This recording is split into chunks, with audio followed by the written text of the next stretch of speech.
3, 2, 1, and we're live.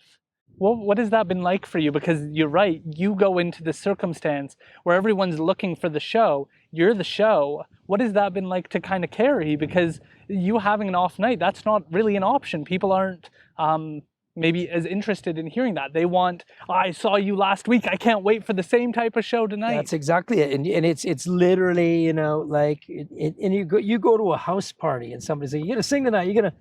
You singing tonight? No, buddy, no, I'm not singing. Here's my wife. We're eating just relaxing. Crackers and cheese. I'm not your entertainment tonight. But the insecure person in me feels, I guess I better turn it on now. Yeah.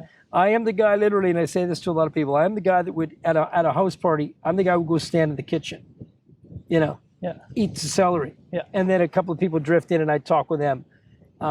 When I have to be on, I'm on.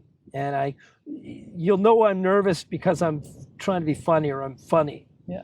The more nervous and insecure I am, the funnier I can be, right? That was a gift. Yeah. Thank goodness. Because it got me friends and didn't get me dates, but got me girls who liked me. Yeah. Do you know what I mean? Yeah. So I got accepted through being funny. I had a sense of humor. And, from my youngest days of being an insecure kid, seeing the reaction of someone laughing at something you're doing.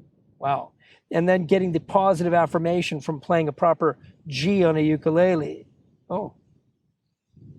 And then there was one of my sisters who it's all in the attention you're seeking, right? And how you get it. I was fortunate enough to realize that music, if I nurtured that talent a little bit, people will like me, man.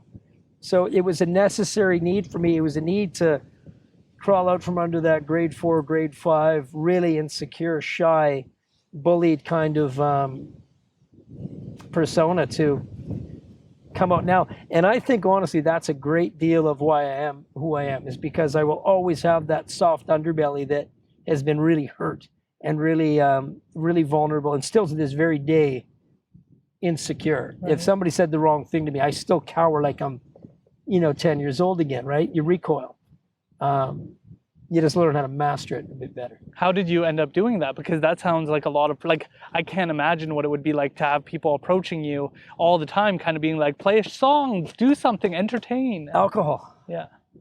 Alcohol. So for me, my years, once I found I could pad a lot of feelings with booze, look out, man. Once I knew that I could be a better guitar player, better singer, I wasn't afraid to go on stage. And, for me, I've played literally over 10,000 shows, right? And I've played in front of thousands of people. And every single show, whether it's 10 people or 1,000 people, I almost get sick the week before up to a gig. I play it through in my mind 1,000 times, and I never got over the stage fright. Never. I played Wednesday nights at the Jolly Miller for 17 years, and I was nervous till the second song every single Wednesday for 17 years. Yeah. And then imagine times that by 5, 7 gigs a week, 8 gigs a week, having that height of anxiety. And so I ended up padding it with, 4 beer, a couple shots, right? Yeah. That's your pad. All of a sudden that anxiety level's down. Okay, this works. Oh, I'm pretty funny when I'm drinking. I'm pretty good at this. Yeah. Pretty loose. And then, and that becomes, that's how you give the same show every night. Is that you literally, the best part of you dummies down and the worst part of you comes up. Yeah. When you're at your peak with booze. And so you're consistent. So you find that happy medium, and that's what people got for about 20 years, was that really good, could have been way better, or could have been way worse. Yeah. What was that like for you to kind of make that decision, or did you even notice? Did it impact you at all?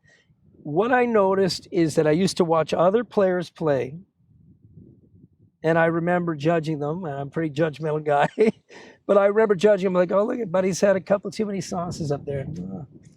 It's a little bit past his prime, that guy. Yeah. Look. And then the last of my performing days, back when I was still performing a lot, 5 years ago, whatever, I was the guy slurring in my show and missing a guitar part and not caring about it as much, and being one of the people in the audience, not the guy giving them the show. Yeah. I became this guy that I personally hated. I hated that guy. Yeah. And it dawned on me a few times watching myself on stage, like, dude, you just missed that whole solo there, and now you're laughing about it on stage publicly. Yeah. You've become the spectacle, not the really cool guy. Yeah. That's what I felt anyway. A lot of people would say no, they didn't notice. Yeah. To this very day, people go, "Oh, dude, I never had any idea." Well, that's your internal fight, right? Yeah. And so there just came a time for me where I was just letting myself down every single day. And so my mother died of a heart attack, just quick. She died literally talking to my sister on a stool. They were having a conversation, and she literally grabbed her chest and died right in front of my sister. My brother was 48 years old. Sean, rest his soul. My hero in my family is my brother Sean. Beautiful family. Raised in terrible poverty, the first generation of my family. Grew up, always had this air of dignity about him, regardless of situation. Walked with a swagger. Educated, very smart guy. Dodged all the troubles, pivoted his way out of it. Moved to Victoria, married a beautiful lady. Had 2 kids, became a stonemason in Victoria. Got too old to be a stonemason. Gave it all up. Came back to Chilliwack, lived in my mother's basement on Lewis Avenue. Went to school, UFV, became a social worker. Started all over again. Moved to Nanaimo, bought a small house, became a social worker. Ended up helping others, right? Yep. This is my hero, Sean. He died of a heart attack at 48. So one day I'm on a treadmill about 4 years ago, doing my annual checkup, and my doctor stops me mid-treadmill, sits me down, says, "No, you gotta stop, you gotta stop." And now I'm nervous and I'm trying to be funny, and he's not taking any of it. He's like, "No," he says, he's looking at the chart. He says, "This is bad. This is really bad." Sits me down. He says, I'm going to write you a prescription. He wrote me a prescription for nitroglycerin. And right away I'm thinking, okay, I'm 48. I've done my time. I got my Stan Rogers Award. I got a Paul Harris from Rotary. I think I've done good by people. This all makes sense. This is my going out party. You know, this is it. Yeah. And he said, I want you to immediately rest, go leave this hospital, go grab nitroglycerin pills, and always carry them in your pocket until I call you again. So I already suffered from anxiety. So now you can imagine a guy who's kind of a hypochondriac anyway. Anytime I had a slight chest murmur, if I drank coffee and I got indigestion even, I would think, I'm having a jammer, this is it, I'm done. Yeah. So my poor wife and I'd be walking the Vetter Trail, and I would feel a little tinge. I'm like, oh, I'm going to go down right in the Vetter Trail. Is this how it ends? So I did that for 8 months. Wow. And in the process, my drinking increased to a ridiculous degree. I thought, if I'm going out in flames. I'm going out. I'm going to live. You take me if you need to take me, but I'm going out, right? Fast forward to the day I get my big exam. They get me on the table in Vancouver, and they give me a little bit of happy juice and settle me down, and the needle goes in my leg and up into my heart, and they check me out, and it was a false positive. So there I am, 8 months of this pent up, am I going to die? What's going on? And the doctor and the nurse are talking about a karaoke party that they were at. I was a Monday appointment, so they're talking about Saturday. Yeah. Oh, I can't believe so-and-so sang Queen. Oh, he was so good, so good. Meanwhile, he's in my heart with a camera. Oh my God. And I'm laying there and I'm listening to this and I'm thinking, man, they're casual. Yeah. And he was done in about 15 minutes. He said, "You're good. That's it. You're good." And he starts talking to the nurse again. I said, "Doc, you got to wait." I said, "What do you mean? What?" He said, "You're good. You're good. It was a false positive. You're good. You're clean as a whistle." Wow. Nothing. No doctors, whatever you call it. No. And I don't think he realized that who's going to know, right? But 8 months I've been there. Yeah. Thinking honestly that my time is coming. And then when I got out of that, I was already full into the drink now. Now I'm like, okay, I'm free and I'm bulletproof. Yeah. And I also like booze. Right. Yeah. Look out. Yeah. Right. And so I just, it just became a reckless guy, like just not paying any respect to anybody around me, not respecting myself. Most of all, nothing anybody could ever say to me would ever replace what I said to myself and the lack of respect for myself. And so the final straw, and I've never told anybody this. I told my wife knows and my close friends know, but I want to share this because I think it's important. So this speaks to sobriety for me, right? Like I've been sober now. I'm proud to say I'm sober a year and a half. I just quit and I've been sober a year and a half, and I'm really proud of that. So November 10th, a couple of years ago, I was playing a gig for a buddy's wedding, and I did that, that drank too much at the wedding, mouthed off the security guards, tried to drive. I did everything that I just hate in a human being, that I would just detest in a human being. I did it all that night. Just disrespected everybody and the whole process.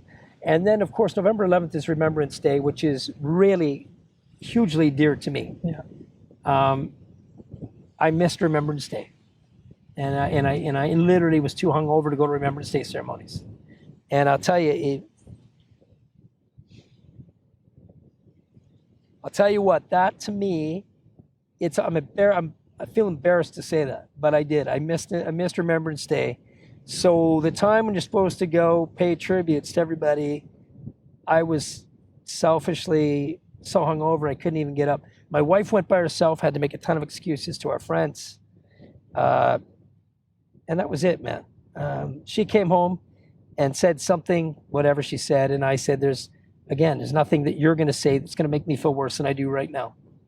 And that was the November 10th was the last day I touched a drop of booze, and it's been 100% fabulous every day since then. That's amazing. Yeah, I really like that I got to share that, because my close friends know, but I'm a shining example of, honestly, if I can be sober, anybody can be sober. I was a terrible alcoholic, worst offender, and I mean I got a DUI, cost me about $10,000. I'm not proud of what I did, but I'm prouder of what I did after because of that. Yeah. So own it and move on. I really appreciate you being willing to share that on this platform, because this is what it's about. It's not about anybody ever being perfect. It's about how we come back from those times and how we choose to share those stories with others. Because I know a lot of people who listen to the podcast, but I know a lot of people from my Indigenous community who could really do good by seeing someone like yourself, someone who's well respected, who has the love of the media, who has like a strong foundation within the community, has the respect of small business owners. To have you say that I was here and now I'm not, and I got out of it, and this is what others can do. I think that is what sets an example for others, and it's hard to emulate you if we don't know what you've been through to get to where you are today.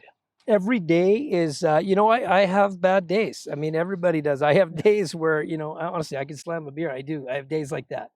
But I will say that 25 out of 30 days are positive. And I believe that everything that I've been blessed with in my life to this point is because of what I've done in the last 16 months, the last 18 months, whatever it's been.